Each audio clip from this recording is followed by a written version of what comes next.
Hey there, ghosties. Welcome to episode 90 of the Ghost Lights podcast. Today we're sitting down with James Brunt, who just was able to announce that he was cast in Theater of the Mind, being told off-center the Denver Center Productions. Hope you get those tickets. We talked about staying open, Magneto, whether he was right or wrong, and the importance of telling your story. I hope you will take time out as well to get tickets to Il Fuminati, the 6th rendition of Il Fuminati, June 10th through the 11th at the Savoy in Denver. Tickets are ranging from $33 to $60. You can get those tickets now at eventbrite.com. Again, that's Il Fuminati, the 6th rendition, June 10th through the 11th at the Savoy in Denver. Get those tickets. Also, make sure that you are keeping your eyes open for tickets to the Public Domain Festival, which includes works from Buntport, Su Teatro, and the Catamounts Theater Company. All public domain work and our creations therein. Once again, it's James Brunt. This was a great conversation. Tell your friends, subscribe today. Dan, give us some more by the Hypnotic Brass Ensemble.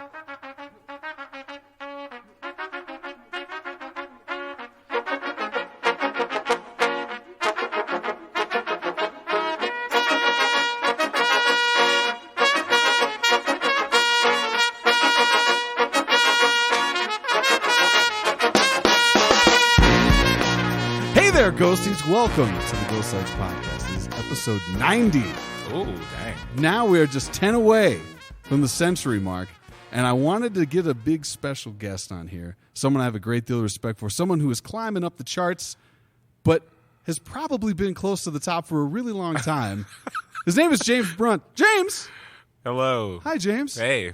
How the hell are you? I'm good. This is great. Yeah. Congratulations. The big release this week. I know. Yeah, Theater of the Mind stuff. Theater You of can the finally talk about it. Yes. Yeah. Talk to me about what you think the process is going to be without giving too much away. There are no spoilers here. Oh, you ready? Yeah. Here comes no spoilers. I don't know anything. Nice. About anything. I just know I'm in it. I know the process of it's like a mix between immersive and all this magic that everyone's doing and everyone's been working super hard, but I feel like the public at this point knows more than me. And I've ran across that many times in my life of just wandering around wondering what's going to happen. So yeah, I'm pretty sure everyone else knows more than me. So that's the secret. I love the way you sold it, because it sounds to me like it's a combination of Meow Wolf and a David Blaine concert. Yeah, they do, probably. Yeah, there's going to be magicians. We're going to cut somebody in half. It's going to be wild. Fire everywhere. Yeah. Maybe Peter Trin. We love that guy. Oh, yeah, we do love Peter. So good. Shout out to you, Peter. Yeah, shout out to all the Denverites that are in this show. Yeah, it's wild. It's amazing. The cast is phenomenal. Yeah, just those people alone. And then who's the co-creator or the creator? Is it David Byrne? Yeah. There's because it's David Byrne and I ain't gonna say no names because I'm I'll mess up names. But but just all that stuff, all the good people, all the good people. Mm-hmm.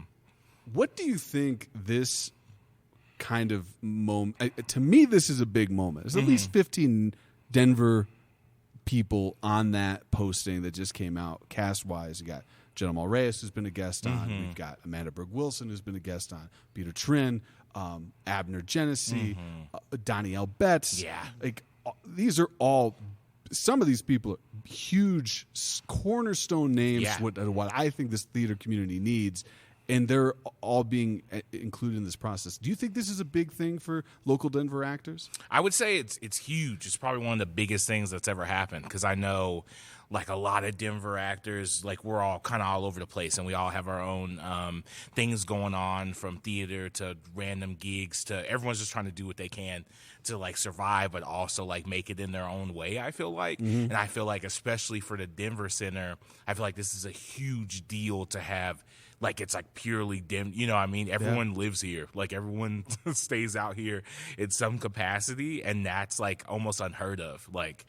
Growing up even, I remember people being well, dang, I have to move to New York just to come back and be in a show in Denver at the Denver Center, like stuff like that. So I think it's a big deal. I think it's like it's like a big statement too, that there's like truly talent out here, and you don't have to move halfway across the world to find it. Yeah, I was definitely one of those people, especially when I was a kid. When I would go see Denver Center shows, I would open up the program and be like, every single person has been a dead body on Law and Order. Yeah, exactly. Every person in the show has been killed on Law and Order. Is that what it takes? Yeah, like I just got to be. I got to be covered in blood with my jeans down around my knees, on my stomach for 15 seconds. And Jerry Orbach makes a funny little one-liner about you. Exactly. Yeah.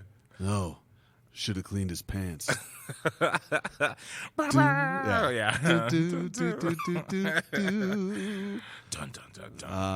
Nick Wolf, I know you brought the show back, so please hire me.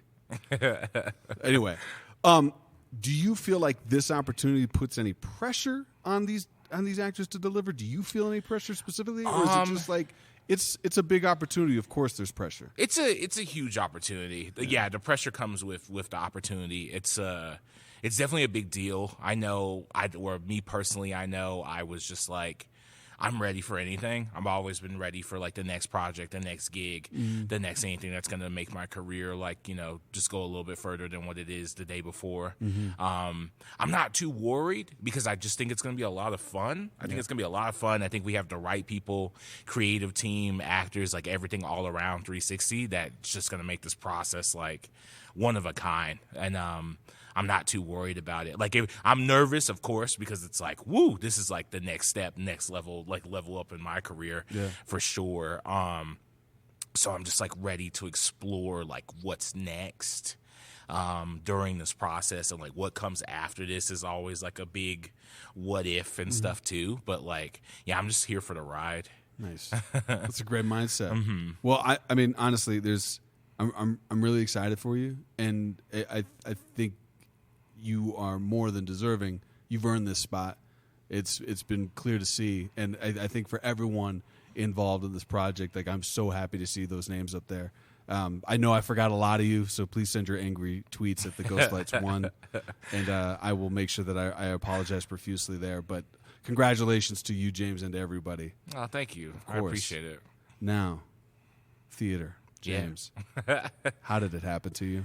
Man, theater is a weird place in my life. I didn't really grow up with a lot of stage stuff. Like, it wasn't really a thing on my radar. I was more into just movies and music and stuff, and I always loved art. Like, I always was like, yeah, an artist is what I want to be, and that like traumatized and scared everyone around me because they're like, we're already like struggling for money, like, it's like I didn't come from like the richest family or nothing, like we were well off, we're good, like, but it was like, what? I remember my mom's eyes like when I was like, I want to be an actor, and she just looked at me and she was like excited, but at the same time she was like, what do you mean, like you have to have these backup plans and all this other stuff? And my brain truly works like, nah, there is no backup plan. Like, this is what I want to do.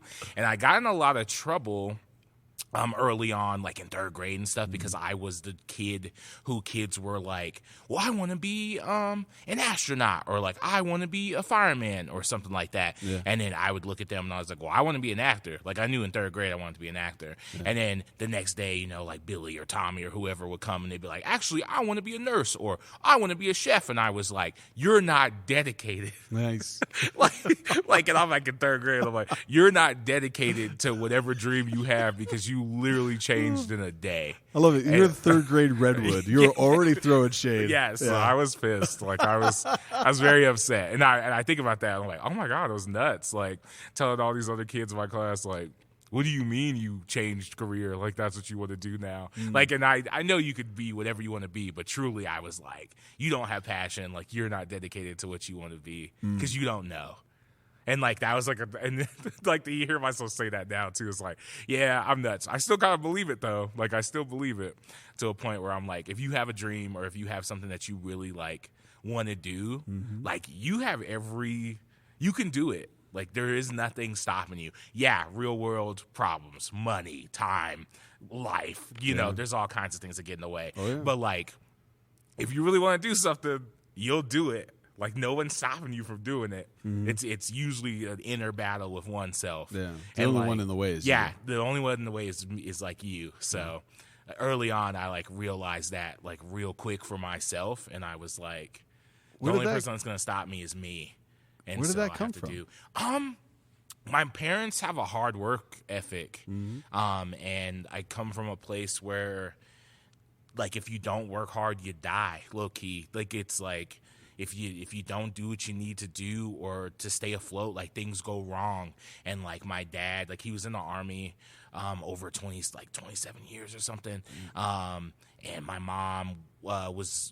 Like she's like a military accountant basically. She like works on base. She just retired, but so I grew up in a military family, and all my family is pretty military, like Air Force, Marines. Like we kind of range like all over the place, like of what branches and stuff. So like I just come from this background of like, okay, like these are the people who chose this path, and like this is what they wanted to do, and I was like, I don't really want to do that. Like my brain always was like, the only way I would join the Army is if it's like my last resort. And like shout out to people who like want to join the forces and stuff. Like that's your prerogative, and like do what you have to do. Like I get it, totally understand it, but like for me, I was like, that's not really an option. I never wanted to do it, like because I just thought there was like so much I had to learn and like be able to enjoy and just be free, because like watching my parents work like these 9 to 5s, and just like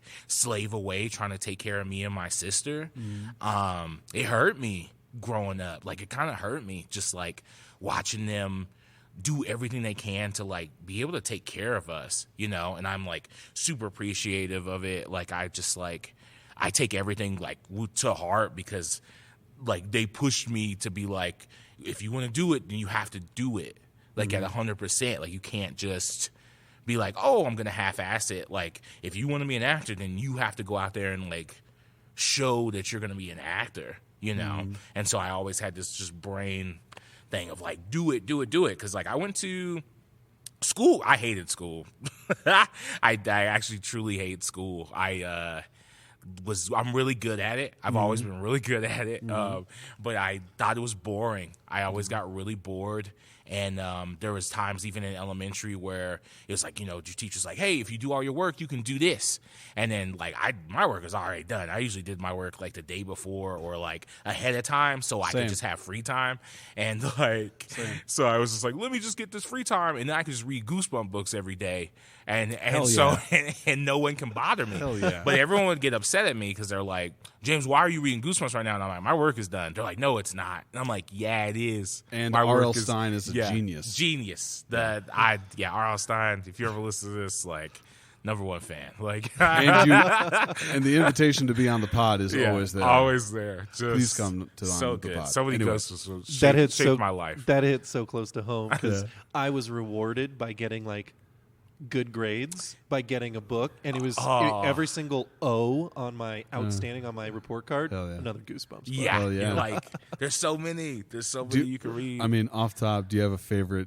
Do you have a favorite Goosebump? Mine was Deep Trouble, the one with the orca on the cover. Oh, yo! I think it was like the 13th book. Yeah, that's crazy. I was like, every time anyone talks about Goosebumps, it's the first image that comes up in my head. That's like, funny. The orca. Anyway. I think the gnomes, the little like garden gnome ones, pop to it. Night of the Living Dummy. Is probably, that was the number slappy, 2. Yeah, the slappy ones. Yeah, I think the ventriloquist dummy was like a focal point of the Jack Black movie. Oh yeah, that's funny. Or there's 2 movies, I think. Yeah, there's 2 movies now. I don't know. I never saw either one, but I hear they're good. I hear they're fun. I hear they're tolerable. You said they're tolerable. But that's also funny. Jack Black, please come on the pod. Yeah, please. So anyway, you would finish your work. School is boring to you. What cut you off? Keep going. It was just boring to me, and I just would get frustrated at the fact of like busy work is the devil. Like I learned that real like early on, and I was able to realize that like, oh, you're literally giving me this because you don't know what to do with me. And I was like real infuriated like by it. Like, and homework didn't make sense to me. I was like, what's the point? Like, I'm going to school to learn. Like, we could just do this here. I don't need to do this at home. Like, it makes no sense. So like all these like little quirks and stuff like made me early on hate the school system. And then just my school life in general, I was pretty like anti-school, but which just sounds intense, but it's just because like I grew up in like Montbello and like Green Valley Ranch area, and like our school systems, DPS in general, is just kind of, it's rough on these kids. And like my partner, she's a teacher, and so like that was just like a whole nother thing on top of me where I'm like, I'm watching it happen in real time again after I've already been out of it for so long. But it's just like they don't care. A lot of the systems in place don't care about the kids. They care about the money. And like even during the pandemic, my partner, her school got closed down during the pandemic. And they didn't have no real reason. It was like, because the school doesn't make enough money. Huh? Like, what does that mean? The school doesn't make enough money? Like, you're tripping. Like, where are all these kids supposed to go? So, like, stuff like that makes me go, no. But so I was like, nope, hate school. But I did my best, went to high school and stuff. And even in high school, I was like, I don't even know why I'm here. I'm just like, I'm not going to drop out. But, like, am I going to go to college? Like, that makes no sense to me at all. Like, I was like really just trying to graduate always. It was like it was like, let's get out of elementary, let's get out of middle school, let's get out of high school. Like, the goal was always to just get through it. And I didn't think I was gonna go to college, but I ended up going to CCA, Community College of Aurora. And the only reason why I went is because when I was in high school, they had this program called Fast College, Fast Jobs. And it was like, so you could get like college credit early while you were in high school. And like I took a theater class in that program, and they took us to Community College of Aurora to go see a theater show. And I was like, okay, like, let's go check this out. Like, this is going to be exciting. And I went to, CCA, and we went to go see the show called, was it Anonymous? I think it was Anonymous. And, which is an original show and stuff that they put together. And on stage was this guy, his name was Martell Harding, and he's a black dude. And I had never seen someone that looked like me as a main character on stage, like, linked up with, like, this beautiful white-haired girl. And, like, I was, like, losing my mind. Like, I remember sitting in the audience and, like, crying because I was like, yo, like, someone is doing art and stuff that looks like me. Because, like, growing up, it's like, if you're not doing something like 9 to 5, then it's like, you better play some kind of ball. Like, it's like football, basketball, like, you better be good at something sports related. And like, I hated all of it. I hated it all. I played tennis, which is surprising always to everybody. It's like, you played tennis? I was like, yeah, I played tennis. I was good at it. Like, how's your backhand? I was good. Great. I was #1 singles on my tennis team in high school. I was a captain of my tennis team. We were second in state in my summer league. Like, we were out here for like, we was like black boys playing tennis. Like, and we were shaking the world because people kept looking at us at all those country clubs like, what the hell are you doing here? And we'd be like, to play tennis. So, East Side Summer Tennis. We used to play right at the courts in Montbello during the summer. It was crazy. Like, so I just like had a lot of different background of all kinds of stuff, which is like rambling and ranting. But like, yeah, it's just it's a lot. Like, it's a lot. Like, I've just been in all kinds of different worlds and seen the way the world treats people, and like to see an artist on stage of color that looks like me, especially in that prime age of like, I knew I wanted to be an artist. I never fleeted from where I was like 3rd grade. That's it. That was my choice. And but it was just cool to see it in action, to see that like I can be the lead in something, or like I can be with this beautiful girl, you know, it's something. It like changed my world up. It like blew my mind. Does that, I would assume, does that echo with you even now as you're carving out your own career?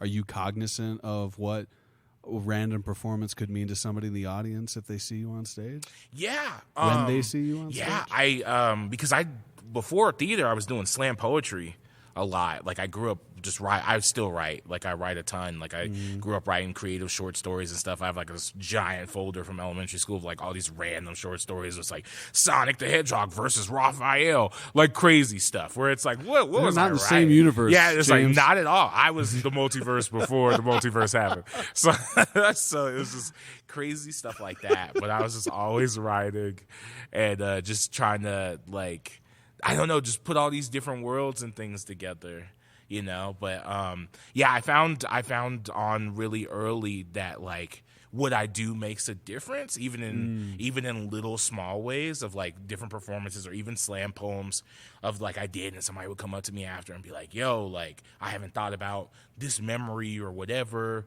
since like I was a kid, or you know, stuff like that. Like people would always talk to me, and like I don't know what you would call it, but like people come up to me, like random people, like even just in real life, like where I give off this energy, I guess, of like I'm people can talk to me, and that's real because I talk to just about anybody. Yeah. It doesn't really matter to me, but I've been in a lot of situations where somebody will come up to me and just tell their life story, and it's like I'm just sitting, like I could be sitting just drinking, doing whatever, or just chilling on a bench, and like I remember in a park once I was walking, and like this lady was like, my husband beats me.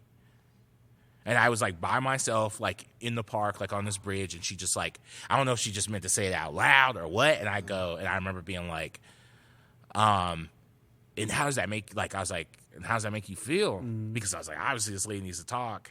And I was like, how does this make you feel? And then she started going off about, like, you know, her relationship and all this other stuff. And I tried to give her a little bit of advice of, like, if you can run, or if you know somebody that you can be close to and, like, get away, like you're loved, like, and it was, and loved and stuff like that. And it started to rain. Like, it started to, like, pour and rain and stuff. And she was like, thank you so much. Like, I have to do something. I never saw her again. So I have a lot of moments like that where I just meet people that, like, change me for the better, and, like, hopefully I change them in some way too.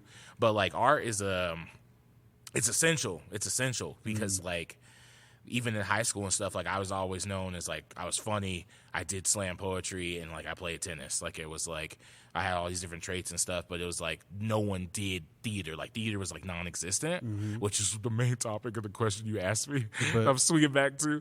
It's like, theater was non-existent. Theater didn't exist. And, like, it did. Like, in high school, the first show I was ever in was Rent. Oh. Which was wild to me because I was like, oh, God, it's a musical, and it's, like, talking about heavy topics and stuff in high school. And I was Tom Collins. Yeah, I was Tom Collins. So that was wild, singing songs and stuff. And I remember my grandpa even being like, what is happening? Like, you're in love, you know, with Angel and stuff like that. And I was like, yeah, Grandpa's acting. So things are crazy. But you know, old folks, they're like, what's going on? Yeah. This is craziness. It was my first show. And from that, I was like, okay, cool. Like, this is happening. And I did some other show called I Hate Shakespeare, which was just like a parody madness of like all the Shakespeare plays, which was fun to me because like I hate Shakespeare. That's fun to say out loud.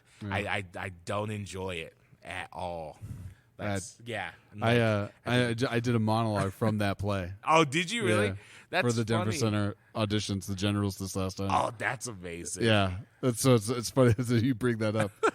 Do you? I am intrigued by this ability you acknowledge within yourself. This, forgive me the parlance here, like this magnetic field. Mm-hmm.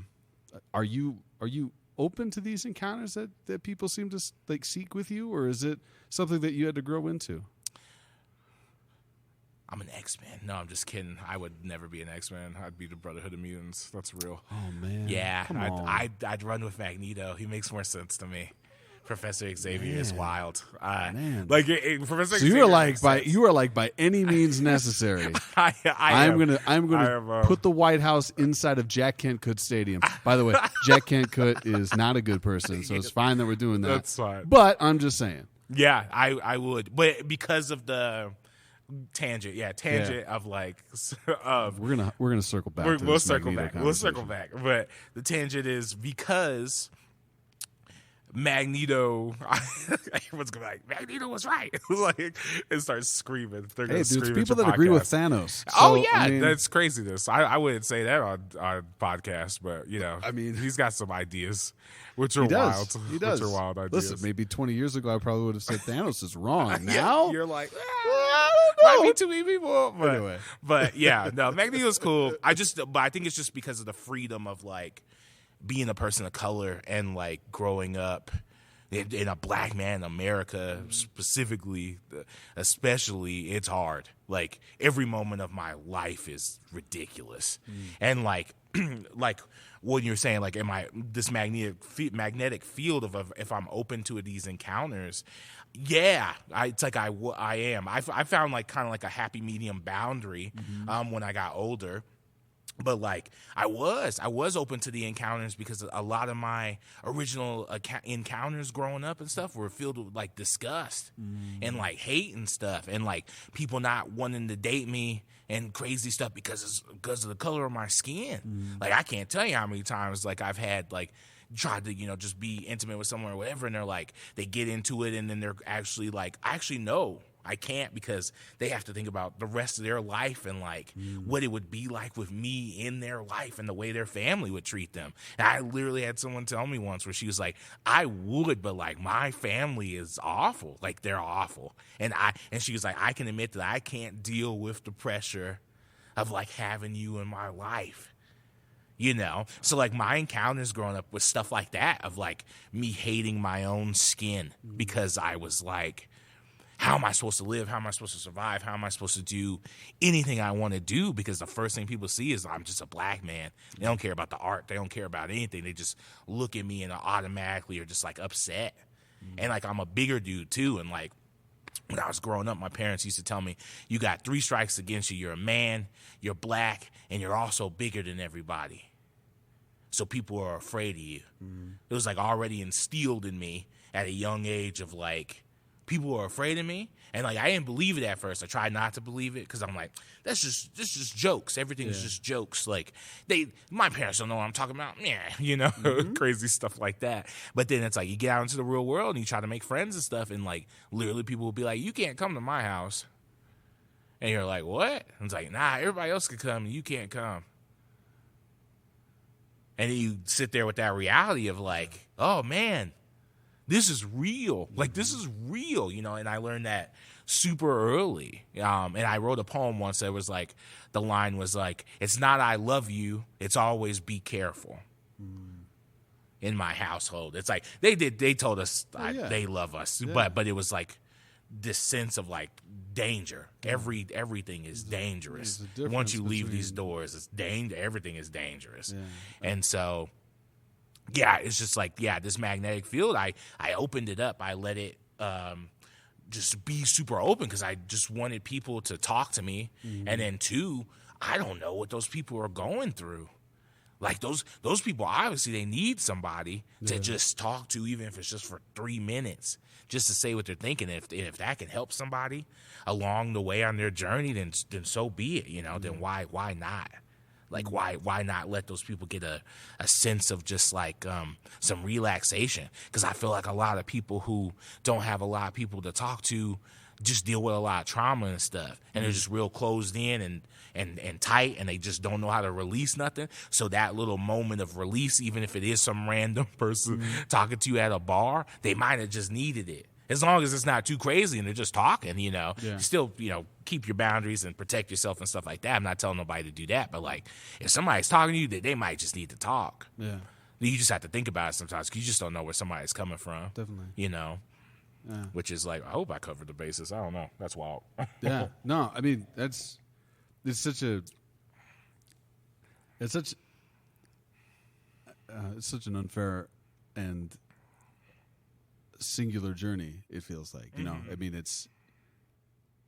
it is something extremely different to hear I love you in the home all the time, but like you get out of the car to start your day at school, or you get out of the house to go meet up the bus or walk to school, and the last thing that's said to you is be careful. And you got to hear that every day. And it just there's a different weight to it. What you just described to me is a different weight than what my mom would have said to me if she told me to be careful. And I am the benefit of being racially ambiguous to a lot of people. Like I can walk into a room and they will see a white guy with long hair, Right. and I can that same racial ambiguity, which would cost me relationships as I got older with other Native Americans, is also the thing now that like gets doors locked in front of me and purses adjusted to the other side. Right. I mean, the beard doesn't help, but it's also like these types of my beard. Your beard is amazing. Oh, you're wild. I want to make sure I'm being specific there, but like those types of things for me often make me get more reclusive.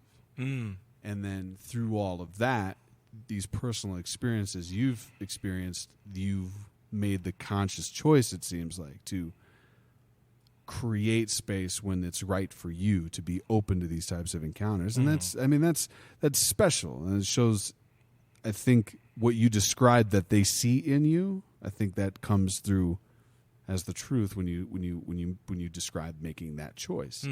So, I mean, kudos always feels like a weird word to say, but like that's really special of you. And I know for a fact, while I think I have conversations like that, sometimes it's taxing. And sometimes like I am going through my own shit that I don't really want to hear about what you're carrying. But then you do anyway, because I do anyway, because I'm like, I don't want to be an asshole. That's not necessarily the most altruistic choice, but that's where I'm like, oh, I don't want to be an asshole right now. That's going to make me feel worse than me just, for sure, just telling them no. Yeah, just sitting. Yeah. So, I mean, that's awesome, man. That's really cool. Do you feel then that open choice, the choice to be more open, does that influence your performance work? It does. It does. The choice to be open has moved me in many ways, because I'm a lot more open to breaking like the standard norms of like theater and stuff. Like that's how I got into immersive super hard, is because a lot of people are scared of it. They don't know what to do with it. Like I'm one of them. Yeah, they don't know what to do. Yeah. And I don't blame you, because it's like we're taught to, this is the stage, you got stage left, stage right, down stage, up stage, and your audience is stuck out there. And when you open up the immersive bubble, where it's like people are interacting with you at all times, people are doing whatever they want in some shows, you know what I mean? Like there's all these different linear stories. It's like playing a video game. It's like super hardcore, super intense. Like not everyone can handle that. And it takes like certain, like it takes a special group of people to be like, I'm just down for whatever, and also be able to just be open and fluid. Like you can't do that type of work without being open. Yeah. And I wouldn't be able to do my career at all, like from the beginning of it, without being open. Like I've gained a lot of opportunities and opened a lot of doors for myself and just like other people in the community, of just trying to teach them to be open. And like in my class, devising theater and stuff at Metro, that was like one of the first things we taught them, was like, you have to be open. Like you have, like, and it's like, I'm not telling you to come in here and tell you my life story and stuff like that. I'm not going to tell you mine. You don't have to tell me yours. But like the work that we're going to do and the things that we are going to create together, like you have to leave everything at the door, and you just have to be ready to explore.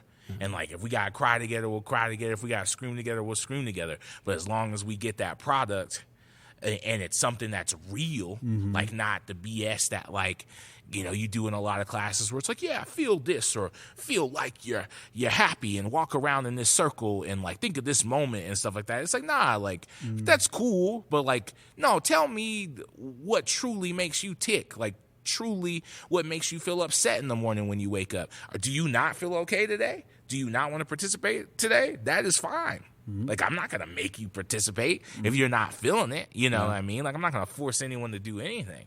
Like, but just have the ability to be open with people and talk to them as people, because that's the issue too, is like people pretend. Like we walk around all day, every day, and everybody's pretending. You know, they got a face on to get through their job, or, you know, got a face on to deal with their kids, whatever. Everybody's got a face on. And then they go home and cry about it, or they go home and post about it online in unhealthy ways, or make memes about it, whatever they got to do. But, like it's unhealthy. Like, if everybody was just truly honest and, like, this is how you feel about this, cool, tell me about it, like, things would be a lot smoother. Like, it'd be, you know, I feel like there'd be a lot less fights and stuff. There'd be more fights because people would be like, what? What'd you just say? But it's like, I'm being honest with you. Like, I'm telling you the truth. So, like, 10 years down the line, when somebody runs around and tells you, hey, actually, I don't love you, which is extreme. This is an extreme example. Yeah. Wait, you don't love me, James? Like, you know. Damn. This hurts. This is a terrible way to find out. Yeah, so close. So anyway, close to hope. I interrupted. No, you're good.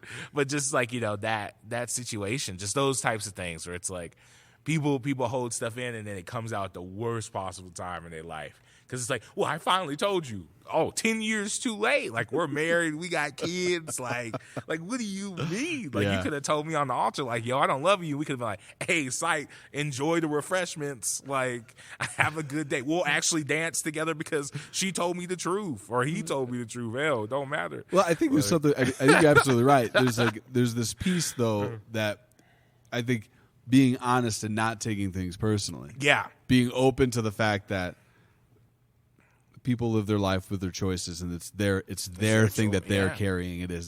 It has nothing to do with you. Yeah, it has nothing to do with you. Yeah. And so if then I allow space for that person to be honest with me and be like, I don't want to participate in your game today, but cool, I got other people I got to worry about. I got other people. Thanks. So. We'll get you circled in later in the day if you feel like it's cool, or maybe next class. Mm-hmm. Do you find with you teaching now any of your experiences in the public education system with your partner being relayed back to you, like kind of molding, shifting the way you teach?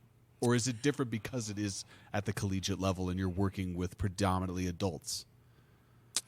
Nah, it's the same. Because it's, at least for me, it's the same. Yeah. It doesn't matter if I was teaching middle school or the college, because I told them the same thing. Like, I usually walk in the room and I'm kind of like, I know some of y'all, I usually open it, or like in the middle school format, I was like, I know half of you don't want to be here, because it's like an after school program type deal. Like, half of you don't want to be here, but I was like, cool, I understand. Like, I'm not going to force you to play improv games. But if you have any suggestions of, like, what you want to do or what you want to talk about, because I had plenty of days where those students were like, I'm dealing with this at home.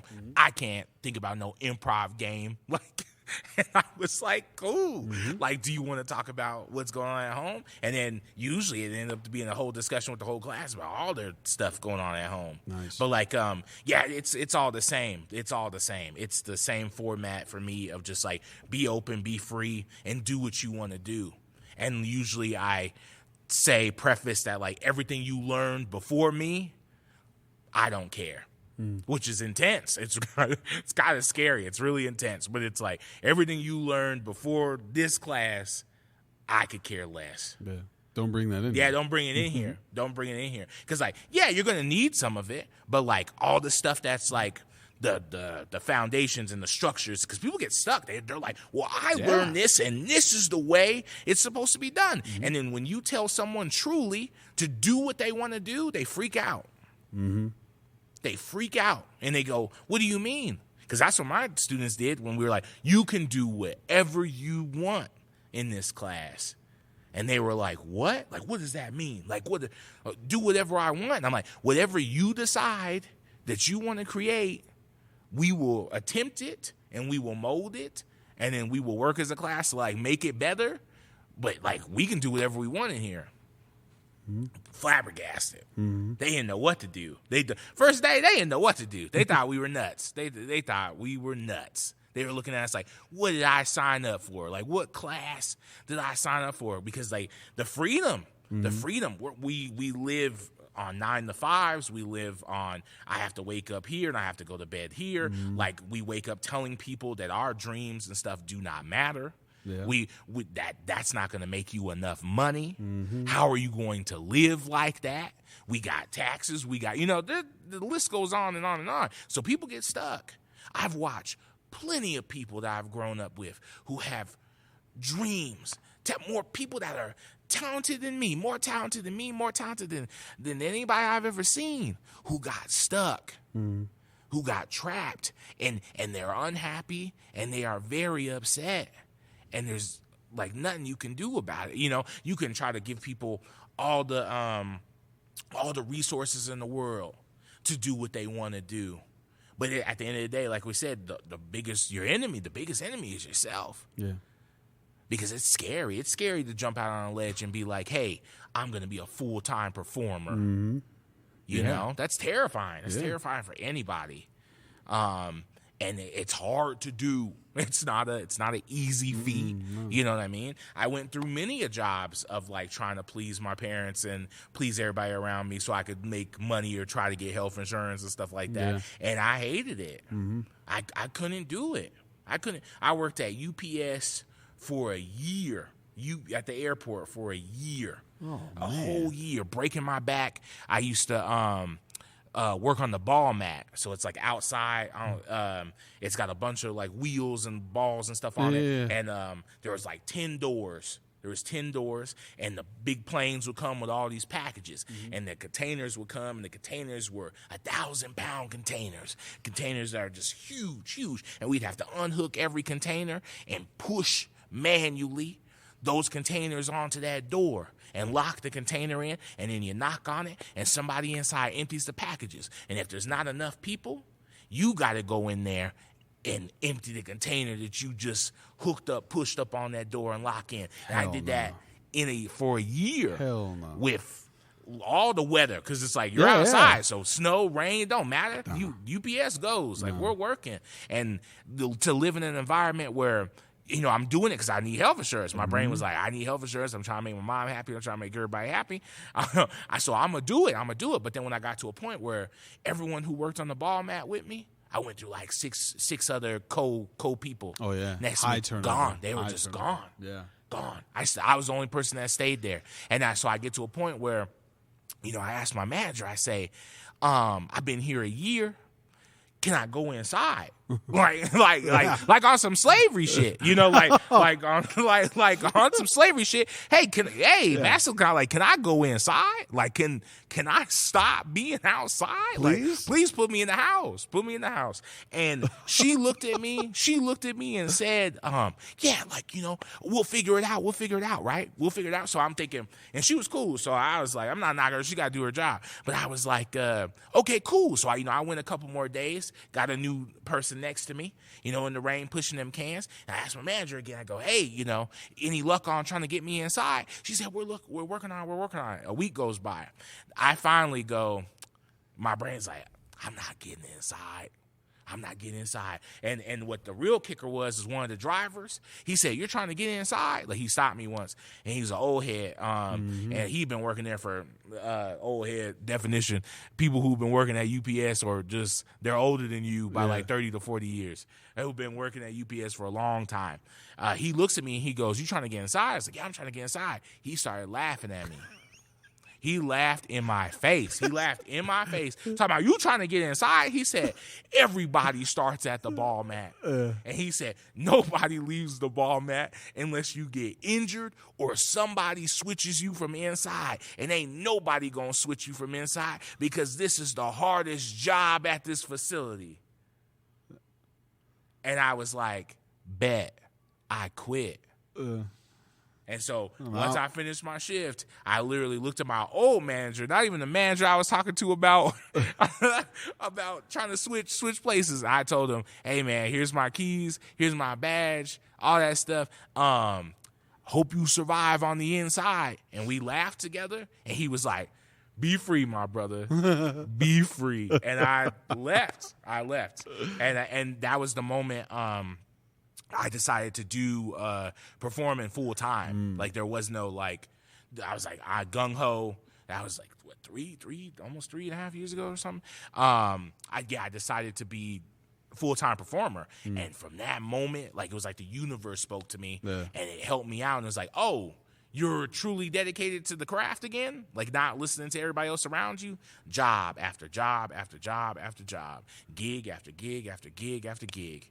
Yeah. I never stopped working after I quit UPS. Yeah. I've been flourishing ever since. I'll tell you, I made that call late December this last year in 2021. Again, I was like, I need to get out of this. This public school job is amazing. I know I can do it. Yeah. I know I can do the job well. But when I come home, I got nothing left. I got nothing left for anything. You're done. And eventually, something's going to have to get quit. Yeah. And I know me up these last 38 years, I've done the practical thing. Keep the insurance, keep the roof over your head. Yeah. Practicality. Always. That's me. Always.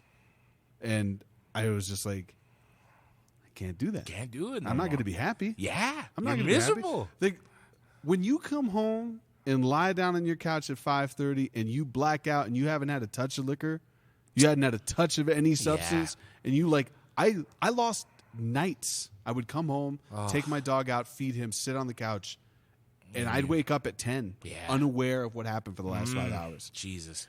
Like, I don't know what's going on, and I just knew it was, and coming out of the pandemic where you had no structure to your life, basically, like, and we're still in that shit, and now we got monkeypox, so wear your masks. We got, like, I couldn't, like, scheduling was really tough for me, and so I just made the decisions, like, universe, you got to get me out of here. You got to get me out of this job. I don't care how fast it happens. You got to get me out of here, because when June comes, I'm out, and I won't come back.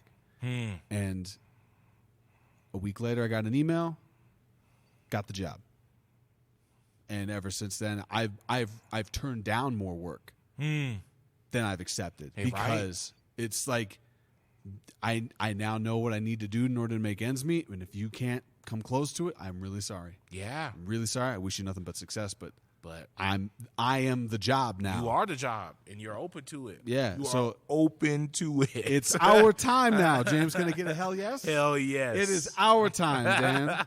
Slaunch, everyone. Boop, boop. It's your time. That little break was brought to you by Jameson's Cold Brew. It's very tasty. Sponsors. The unofficial sponsor of today's episode. Exactly. I want to make a comment about old heads real fast. I've had that exchange many a time. I love that when I talk to somebody who's older than me doing the same job I've been doing, and the first response to my complaint or my experience is a laugh in my face. Yeah. I'm like, oh no. Yeah. Good God. Oh, no. Sometimes it's just coming from a place of bitterness and they're trying to bring you down. Yeah, sometimes. But then there's other times where it's like coming from this real authentic place of like, I know that feel. Yeah. You need to know. Get out, my man. Get out. Get out. Be free. Don't stay here. Do not stay here. Please do not stay. You are not going to be happy. You're just not going to be happy. I was doing a job, but even before, I want to talk about shitty jobs here for a second. Yeah. You were describing out for there sure. on that ball rack. I was working at a brewery downtown in Rhino, and that was a great job. Yeah. I love that job, but there was an aspect of the job that was extremely difficult, and this is what brought it to my brain. I would clean kegs, and there were days where you'd have to hustle through like 200 kegs in an 8-hour shift. You got to pump them out, and I was the best at it. I felt like I was the best at it. Yeah, I could pop them off. You I would have killing everything set up, and I'm scrubbing, getting everything ready. I would have 6 pallets cleared in 10, 15 minutes, ready to get hooked up to the washer. And if you were really lucky, they would stack those pallets one on top of the other. So you got 3 pallets high kegs. Yeah. So that's at least 12 feet in height. I'm 6'2". I'm a pretty tall guy. Yeah, you're tall. I got to reach up above my head, and I got to pull these kegs down off because there's no other way to bring them down. Oh, no. Because you can't use the forklift. You can't use the forklift to bring the top layer down. They won't let you. They're doing other stuff with those forklifts, so you don't get to use them. And I'm waiting for Godot at the Arvada Center. I'm doing that job. Yeah. I threw my back out 2 weeks into the show. Oh, man. Because I'm pulling kegs off the top, sometimes not empty kegs. Oh. So if you've ever lifted a heavy keg, you know what I'm talking about. If you had a party, is this thing still full? Yeah. Yeah. No, you know it's full. And if it's still full and it's coming off the top, oh no, it's not good. The first time I wasn't prepared. Oh, no one told me that was a possibility. That thing almost killed me. Anyway, sucky jobs suck. Yeah, you do. Don't put your health at risk just for the health insurance. Let me just say that. If you can. Unless it's your passion. I don't want to go down this whole road of like, well, I got to circumstantial. Yeah. I get it. We get it. Yeah, we've been there before. Amazon, have fun. Hope we got an empty bottle. But I hope you get get unionized. Yeah, hope you do. Anyway,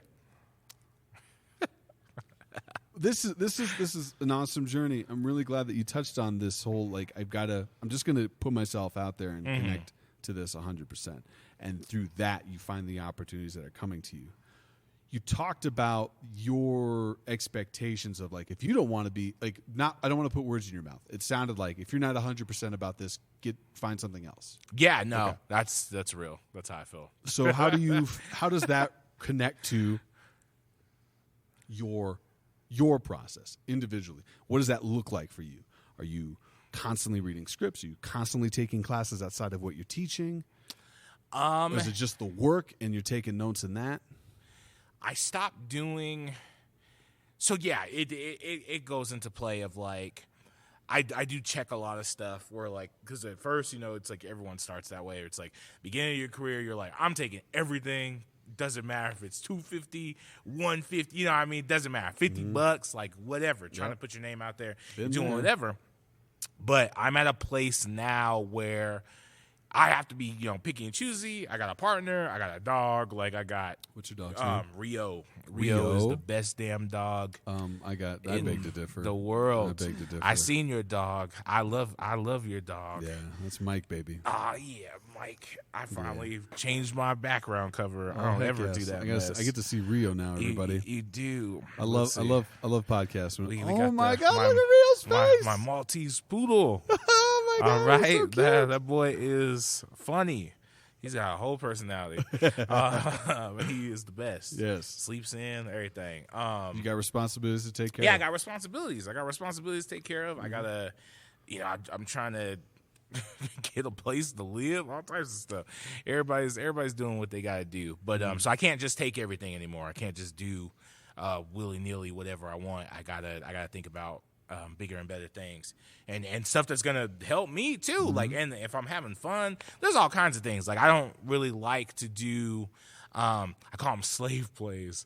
I don't like to do anything that's like old as hell. Like, it depends on the material and stuff, but like what I mean audience about old as hell is just like there's a lot of times in my career where it's like, oh, this play wants to do a show about black people, and then the only show they can find about black people requires us being like the help, slaves, whatever. We're struggling. And I'm like, we're in 2022. Like, if you're still pulling up like roots plays and stuff, like, get out of here. There's so many writers, so many different plays out there that you could produce. But the Kentucky style's real good. Yeah, it drives me insane. I can't. What is it? Public service announcement. To Kill a Mockingbird is the worst play in the history of plays.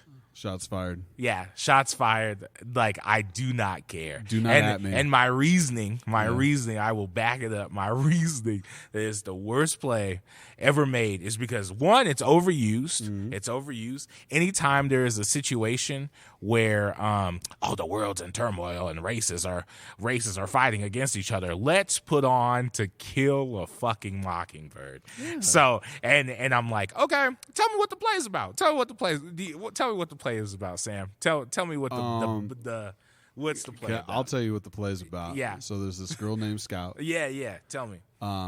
She befriends a local person who's got some neurodivergence issues. And that's real. That's real. Her dad is the man by the name of Atticus Finch. Yeah, Atticus Finch. Connected to the good old boys in his neighborhood, and really kind of finds a struggle to walk the line between trying to be a better person and make peace with his say down home sensibilities. That's good. Yeah, I like this. I like this play. And and then he is called in to defend a local black man because he is accused of is it raping? It is rape. Raping a white lady. A white lady. Yeah, and from there. He gets an amazing monologue. Yes, he does. That could have been awesome if given to the black man in the play. If he had a monologue about defending himself, yeah, it would have been wild. Maybe he got to speak for himself. Maybe. I mean, Aaron Sorkin he redid it, and Bryan Cranston played Atticus Finch, and I'm sure it was awesome, but still kind of stuck in the mud, as it were. Yeah, you know. I'm not trying to like say you're wrong, James. I'm just saying what the play's about. Oh yeah, no, that play is great. Yeah, and then from don't they? Let me, if I'm not mistaken. Yeah. Tell me about it. Don't like they don't treat that black guy very well. Nah. I think he ends up dying. Yeah, and he ends up dying because his only way out, because he's going to rot in prison, is to die. Yeah. So he runs towards the fence knowing he's going to get shot. Oh God. That's what that story is about, you know. Yeah. But you're right. That's what the play is about. And then growing up and having that be my the literature we're supposed to read freshman year, and an all black, like basically a black high school, like just people of color all over the place. We had every race but white in there, but we had white teachers, and that's the book that we're reading, and we have to talk about what this book is about and why we're reading it. And I snapped. I remember I snapped. I told my teacher, I said, why was this the book choice? I said, why was this the book choice that you want us to read? Like, what is this supposed to teach us? And she was flabbergasted.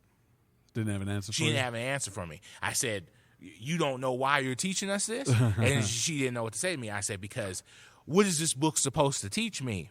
I said, what is this book supposed to teach me? I said, as a black dude, I said, and I looked at everybody in my class, and everybody thought I was being dramatic, but I was like, as a black kid, freshman year in high school, I said, the only thing this book tells me is that it does not matter what I do. It doesn't matter what I say. No one will believe me. Yeah. And that I will rot away in prison for something I didn't do, and the only way for me to truly be free is death. Dumbest play I've ever read for me. And for most, I would even say, if people of color are really reading To Kill a Mockingbird and really looking at that damn book, you know what I mean? Yeah. And the support my point, old girl with Harper Lee, what the hell did she write a second book for? Where Atticus Finch is a racist in that book. What does that say? There was a second book? There's a second book. I forget what it's called, but she wrote it before she's still alive. She might pass. I don't know. We don't know. We'll look it up. I've got a producer. Yeah, we got a producer Harper Lee. for that. Harper Lee. Is Harper Lee passed away or is she still running around? I'm gonna say, but she wrote another book. She wrote another book, and everybody was flipping shit because their beloved hero, Atticus Finch, in the second book is a racist. Isn't that some shit? Like how we get stuck, just like as a society, we get locked into the idea of a person or a fictional character, someone we will never be able to meet. Yeah. We get locked into the idea of this thing, and once it's established in our brain, we can't see it any other way. And how dare you change it? How dare you? And people were hot. People were pissed. They were like, this second book doesn't exist. Like, it doesn't. It's not a thing. No. Because that man's a racist now. Yeah. Like, it was a big deal. Like, I remember when it came out, people were wild. Same with Rand. This is, another tangent, but it still connects. It's the same mess. Because it's like, everybody wants to do all these old-ass plays. And people they don't want to deal with how, like, low-key, how racist and stuff they are. They don't want to change. But the guilt comes. It eats at you. Even the woman who, back in the day, I don't know if you ever heard about that. You know Emmett Till. Everybody knows Emmett Till. The woman he whistled at that got him killed, Did you hear about that? Her on her deathbed? Mm-hmm. Yeah. She recanted. She recanted. Yeah. And said that he didn't do it. Because she knew, whether you prescribe to, she could not go into that next phase of existence with that evil on her shoulders. Yeah. She had to let it go. Mm-hmm. She had to let it go. Yeah. And that's crazy. Frozen before the musical. Frozen, all that. I just can't. Frozen before the musical, you're wild. That's too funny. But just stuff like that, man. We have to change like the narrative of stuff. Like it just kills me to do the same old shit over and over and over again. Like why? Like cool. Like you know what I mean? You've done Mary Poppins 15 times in a row. You do it every season. That's just an example. But it's like you do it every season. For what? I know the money, but you don't want to change. You want to stay in that old time, and that's cool. But like we have to kill that stuff. Like that stuff needs to go away. There's too many plays. There's too many plays, too many musicals in the world that like need to be done that are more progressive. And they don't even have to be progressive. Like we can talk about stuff that happened before, but just pick something else to showcase that and get other people in the room. You know what I mean? Absolutely. This brings me to a question I wanted to ask you before we sat down, which is, do you think it's important then that the people telling the stories mirror the people in their stories? I do think it's important. But there's like I don't want to call it loopholes because, like, for example, One Way Back Day, you wrote a beautiful piece, and you were saying earlier before off air that we were coming from a place of like you were coming from a place of Native American, like, and that's where you were writing from the perspective, and then like me as a black man, I was performing and reading that piece, you know what I mean, and like how does that correlate or is that wrong, you know what I mean, because it's like two different people's perspective, but at the same time in my brain, whether people want to believe it or not, if you got some melanin in your skin, and like in this day and age and in this country alone, we're together. Like we're together. We're like, yes, we go through different experiences on some level, but sometimes they're about the same. Yeah. They're truly about the same. Absolutely. I wish I rememred. My dad reads a lot of history books. A lot of he just likes history and stuff like that. And there was this book about like Mexican Americans and Black Americans being just cultivated in history from the same goddamn place. And it was like deep, and they had the facts and the stuff like that. But if you walked up to somebody and was like, me and you were the same, they might have a goddamn fit. You know what I mean? They'll lose their mind. Yeah. They'll be like, no, we're not, blah, blah, blah, and you get into a fight over that stuff. You can't tell somebody that. There are people I know, like I've had conversations with people who white people who refuse to accept that the cradle of civilization is in Africa. Oh yeah, no, they'll the Tigris and Euphrates, flip a table. They'll flip Mesopotamia. Yeah, that's where it all started. Yeah, exactly. Where you think, I'm gonna tread lightly. Yeah, where you believe God comes from. Yeah, it's right up in there. That's where he started. Yeah, the idea of that person thing. Yeah, Jesus started there. I'm not a theologian, but moving right along. Yeah. But just, it's hard. Yeah. Like, it's just, people don't believe in a lot of stuff, but when it comes to performing and bringing in those stories, it should be done by, like, if it's like someone just coming from a black man's perspective, then you need a black man reading that monologue. Like, it is what it is. And I'm sick of the bullshit of just, we can't find any. Yeah. We can't find any. Well, if you don't put in the work to find the people to read the characters that are supposed to be portrayed in that light, then don't do that story. Yeah. You're just asking for it. Like, you're just asking for trouble. Like, and I'm like, and I don't care. I have no sympathy, like, for the wrath that comes down when you try to do an all-black show and everybody's white, which happens time and time again. Out here in Colorado and in the rest of the world, it happens, and people still just look like, well, that was beautiful, that was great, that was the greatest thing I've ever seen. Like, and you're like, oh, bet, like, that white boy talking like he's from fucking Louisiana. Like he grew up with cornbread and all this other shit. Like, yeah, crazy. The best performance I've ever seen in my life. like so good right now. So good. Give him something. So hot right now. Give him a Tony. Yeah. Give him 2 Tonys for that. Is his name Tony? I mean, shoot. Yeah, give him the trifecta then. Give him something. But He's people like the are best ridiculous. Tony. The best And Tony gets around. 2 Tonys. But people are wild. Yeah. They don't care. A lot of people don't care about that shit, but it matters. Yeah. It really does matter. It feels like your entire career begins in this moment of self-actualization as you see that black man on stage when you're going to college or on like in between. You're still in high school. I was still in high school college. and about to go into college. The experiences you've had, the family relationship, the knowledge, that the wisdom that had to be imparted upon you as you go out there into your day, what you've experienced personally. Mm-hmm. To say that alone is something that only you've experienced is ludicrous. Yeah. But happens a lot. You are connected to a specific life story that makes you the best to tell stories of that experience along those lines that are bred or born from that space. For sure. When like I am anxious and very nervous to see what Steven Spielberg and Tony Kushner do with The Color Purple. This new film that's coming out. I didn't even know that was happening. Yeah, that's scary. I mean, I'm pretty sure Steven directed the original production. I think so. Yeah, and it was and it was beautiful. But Denzel Washington said, he had this experience where he's like, it's culture.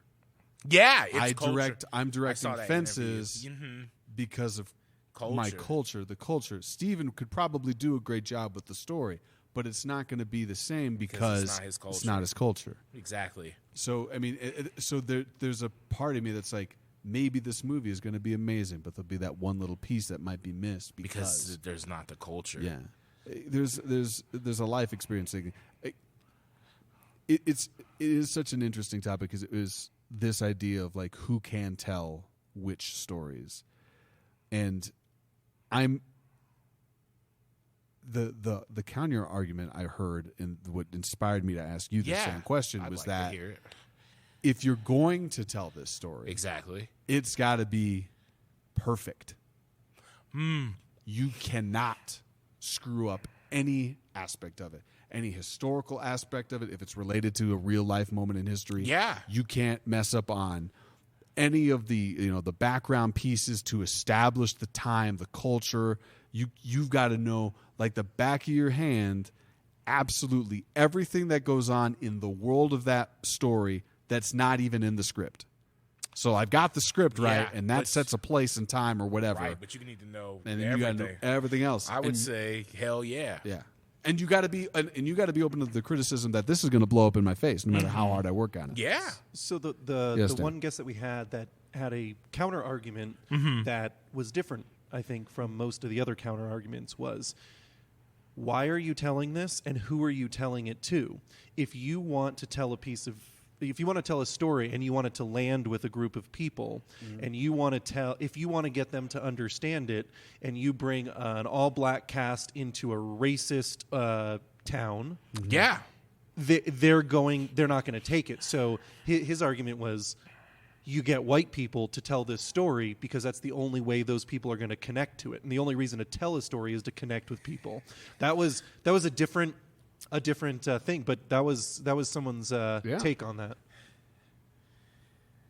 That's terrifying to me. That's that's so silly. Like, I get it. That makes mad sense. Like, on paper, in reality, I get it. Like, that makes mad sense. But also, that's super sad. Like, how sad is that? That it's like, you really, the only way I'm going to be able to understand like racism is if another white person performs it for me and shows me that's wrong. Oh, cool. We can bring it back. Flipping X-Men. I was telling my partner this the other day that I literally was like, I get so annoyed at people who are like, they can look at something as simple as X-Men and like how, how mutants get treated crazy in the X-Men universe by humans, If you don't got powers, they're like, yo, cast them away, kill them, move them to a whole nother island, like people of color. And I go, how can people read a comic like X-Men and go, God, those mutants, they're being treated wrong. Like that, they're being just discriminated against and all this other shit. But then in real life, when it's happening to real people around them, they're like, nah. It's amazing when the suspension of disbelief kicks in for some people. Yeah, like, no, that just happens to all of us. Like, it's whatever. And the reason why, it goes back to what we were talking about earlier about when we have an idea of a person and their life. You can't do it. You cannot disrupt what I think it is, because doing that shakes up my entire foundation on the life that I've made. Mm-hmm. There are people in this world who cannot be wrong, because if they are wrong, that's just it. That's it. Then they gotta their whole life is ruined. Yeah, their whole life is ruined. Everything they've been living on a lie, yeah. And they can't accept that. They can't handle it. There's that play. I mean, I have that about some things. Mm-hmm.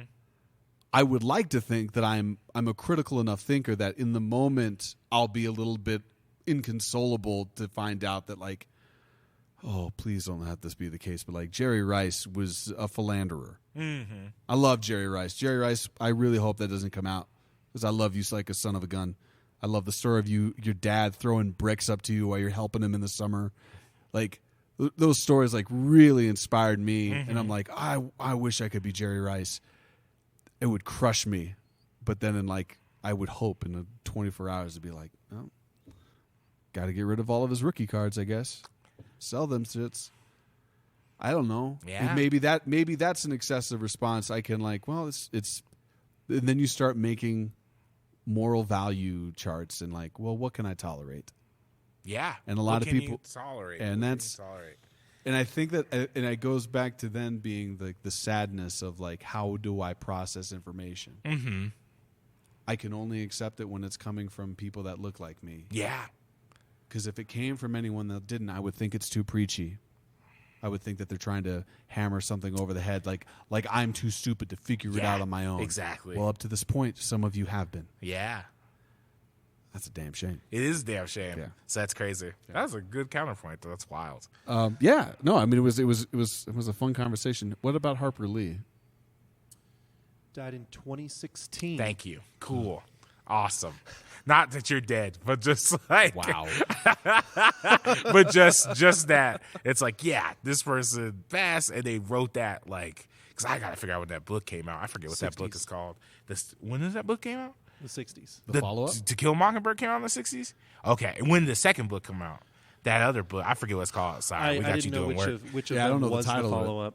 If you say it, I'll figure it out. But she was 90 when she passed. Yeah, it was like the last thing she wrote. I know that though. I'm gonna. I got a little bit of this Jameson cold brew in my cup, and I'm gonna say, Harper Lee, this one's for you. Yeah, Harper Lee. So Harper Lee, wild. James. Yeah, this has been a great conversation. Yeah, thank this you is so sweet. much. I hope you had a great time. I have.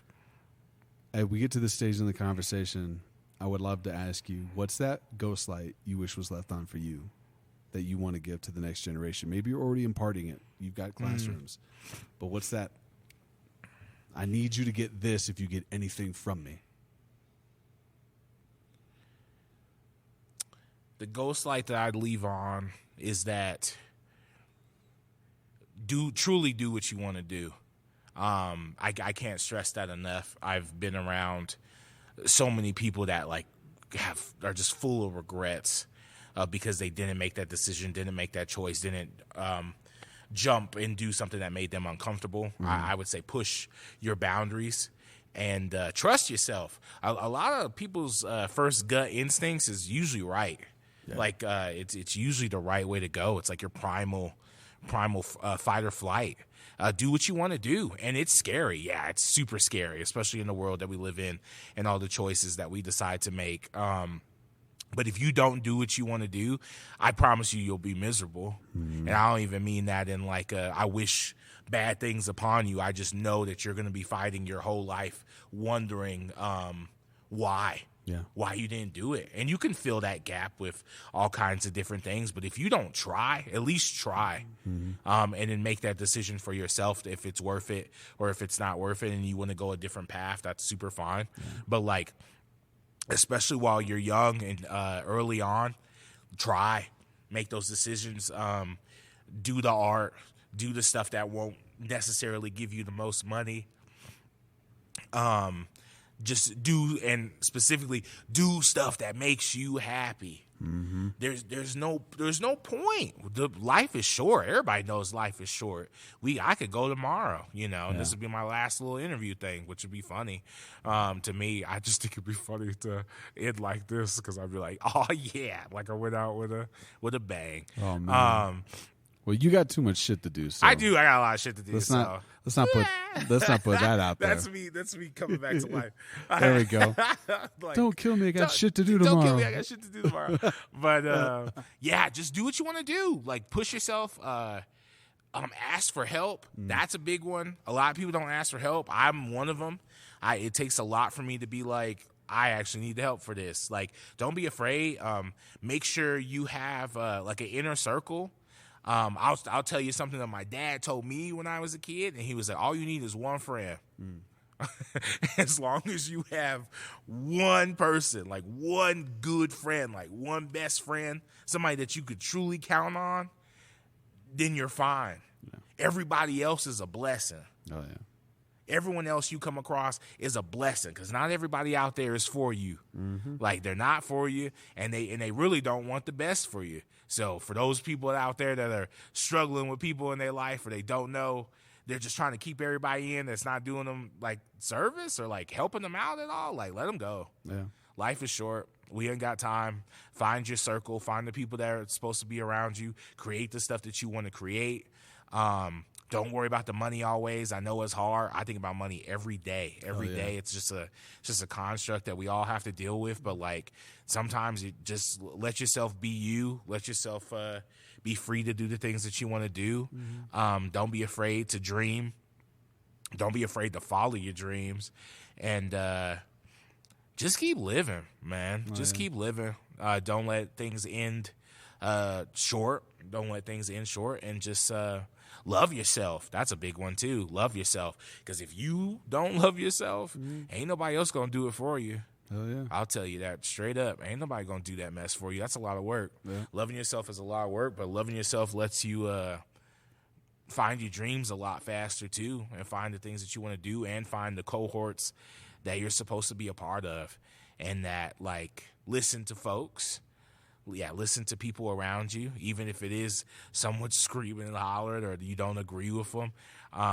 You don't got to listen to all the points if they're hurting you, but like there's always some truth or always something you can learn even from the toxic moments. There's always something you can learn from it that will progress you in your progression to better yourself.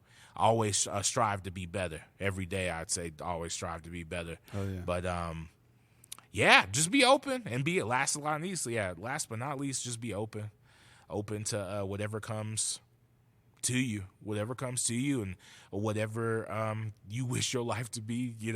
Just be open. You can't achieve it without being open. My man. Yeah, that's right. So, ladies and gentlemen, the artist is James Brunt. That's wild. Writer, actor, professor, Renaissance man. Get those tickets right now. Yeah, Theater of Mind. You better soup your tickets. They're gonna go away very, very, very, very quickly. It's gonna be wild. So come out and support James. Support Denver. Support live theater. Dan, do the damn thing.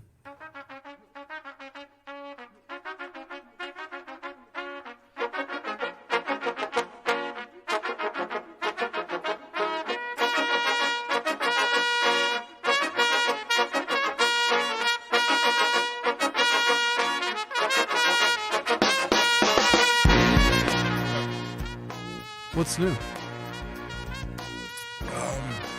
Teaching. I teach college. You teach college? I do. How old are you? I'm 28. God damn.